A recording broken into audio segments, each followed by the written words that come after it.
Good morning or good afternoon, brothers and sisters. Dr. King once said the most segregated hour in America is 11 o'clock on Sunday morning. And he said it for a reason. Because back during the 60s and before that, African Americans were worshiping with African Americans.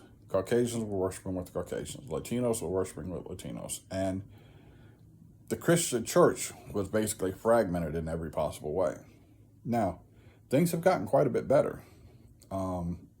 It makes me happy to see people worshiping regardless of race, creed, or color.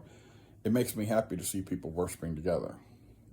Scripture says in Philippians 2 verses 10 and 11 says, every knee shall bow and every tongue shall confess that Jesus Christ is Lord. Okay? That's a really, really powerful statement. Because if you think about it, how can we learn to love each other, which Christ encourages us to do, which is to love God with all our heart and our soul, and to love one another as we love God? How can we do that if we can't even worship together at the foot of the cross? See, when we learn to worship together, we'll be able to address so many other issues in this world. We'll be able to address, prices being high. We'll be able to address hunger. We'll be able to address poverty.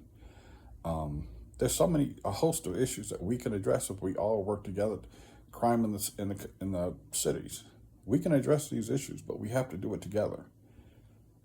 Until we learn to worship together, until we recognize that Jesus is Lord, and we all can say in a unified voice, God, you are our Father, and we love you.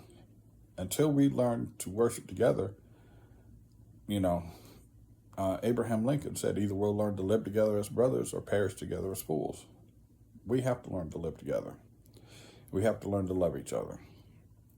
And it starts with us being able to worship together. It makes me happy to see people worship from different backgrounds, different races. It just makes me happy to see that. And I pray that it continues to get better.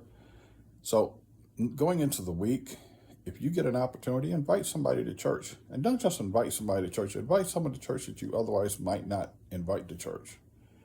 And let's focus on worshiping together, loving one another together, and reaching across the boundaries and blessing one another. Okay? Because I believe with all my heart and all my soul, that's the message that the Lord sent when he said for us to love one another. So, God bless y'all, love y'all, and have a great week.